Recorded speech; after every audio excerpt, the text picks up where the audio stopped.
प्रशांत जी, अब यहाँ पर एक पढ़ा लिखा शख्स तमाम परिस्थितियां जब उसके वीडियो के जरिए, उसकी जुबानी और उसके सुसाइड नोट के जरिए सामने आ रही है, एक पढ़ा लिखा इंसान आखिर क्यों मजबूर हुआ इस एक्सट्रीम स्टेप को उठाने के लिए, जिसमें वो कह रहा है मैं थक गया हूं, मैं हार गया हूं, सिस्टम से हार गया हूं, जुडिशियल सिस्टम से मैं हार चुका हूं, कोई विकल्प नहीं था तो ये रास्ता। यहां तक कि वो लिखता है कि मेरी अस्थियां भी अगर जस्टिस नहीं मिलता है तो वहीं जो है कोर्ट के बाहर गटर में बहा देना। अगर इतनी हद तक जाकर एक शख्स अपनी परिस्थिति को बयां कर रहा है, अपनी प्रताड़ना को बयां कर रहा है, तो जितना फास्ट ट्रैक उसकी सुनवाई हो रही थी ना, 2-2.5 साल में 120 सुनवाई, उतना फास्ट ट्रैक एक्शन होता हुआ नजर आएगा।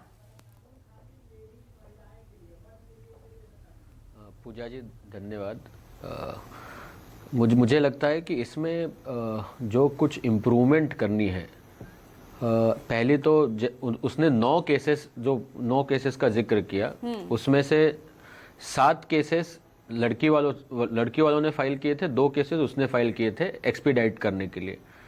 मेरा ये कहना है कि ये जो 120 हियरिंग जो बता रहे हैं सारे लोग, ये 120 की 120 हियरिंग्स वीडियो कॉन्फ्रेंसिंग द्वारा किए जा सकते थे। और मेरा एक सजेशन है, डोमेस्टिक वायलेंस, फैमिली कोर्ट के divorce proceedings, 125 CrPC, custody petition, और अगर हो सके तो 498A प्रोसीडिंग्स अगर एक कोर्ट में होते, फैमिली कोर्ट में होते, तो जो उसकी बार बार अलग अलग जगह पे हियरिंग हो रही थी वो एक ही जगह पे हो जाती।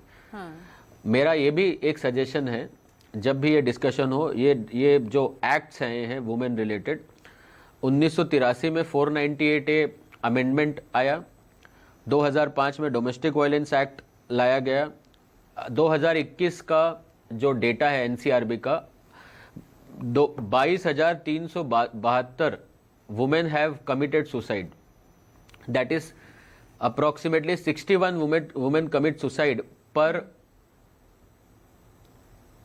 30 मिनट्स।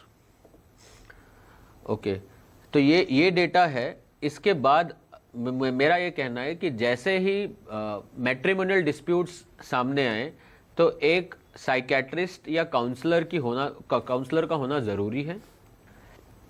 एक मैंडेटरी प्रोविज़न होना चाहिए कि आप इतने सारे प्रोसीडिंग्स के साथ एक कोर्ट में हो और उसमें हर हियरिंग के बाद 10 मिनट या 15 मिनट्स के साइकेट्रिक काउंसलिंग होना ज़रूरी है।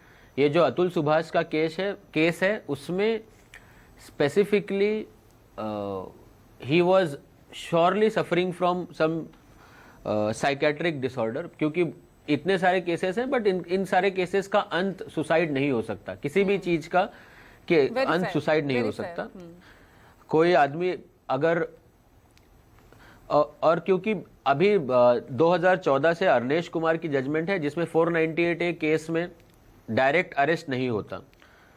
ये जो बहुत सारे, इनफैक्ट एज रिसेंट एज इस week justice Vikram Nath and justice PB Varale ने बोला है कि these are the conditions for grant of maintenance. अगर कोई व्यक्ति इतने सारे केसेस फेस कर रहा है, मेरा एक ही रिक्वेस्ट है, भले इसमें जो अमेंडमेंट आए कि सारे प्रोसीडिंग्स एक जज के पास चलने चाहिए, तो हियरिंग्स के नंबर ऑफ डेट्स कम हो जाएंगे। और इस वजह से जो ट्रैवल करना है, लॉ वुमेन रिलेटेड है, जहां वुमेन रहती है, वुमेन और बच्चा रहता है, वहीं पर ही इसमें हियरिंग होगी, उसमें डाउट नहीं। ये भी बात अपने वीडियो में अतुल सुभाष कह रहे हैं कि एक केस खत्म होता था, दूसरा शुरू हो जाता था। एक केस साइमल्टेनियसली यहाँ लोअर कोर्ट में चल रहा है, हाई कोर्ट में फास्ट ट्रैक की सुनवाई हो, उसकी अपील डाल दी जाती थी। साथ ही वो ये भी बात कह रहे हैं कि किस तरह से एक केस के जरिए उन्हें लगातार फंसाते हुए यहाँ पर ले जाया जा रहा था आगे।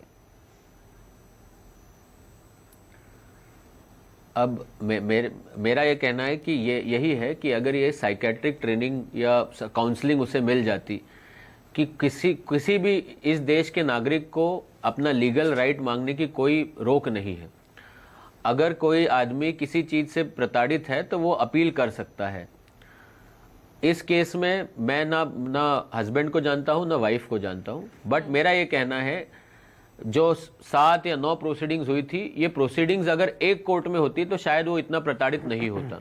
अलग अलग कोर्ट में एक ही मुद्दे, जैसे डोमेस्टिक वायलेंस मैजिस्ट्रेट कोर्ट में सुना जाता है, फैमिली कोर्ट में डिवोर्स या कॉन्जुगल राइट सुना जाता है, 125 सीआरपीसी फैमिली कोर्ट में सुना जाता है, अलग जज जो होता है।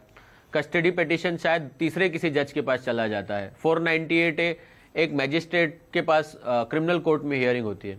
ये सारे 5 या 6 प्रोसीडिंग्स अगर एक कोर्ट में हो तो हियरिंग जो 120 थी वो शायद 20 पर आ जाती।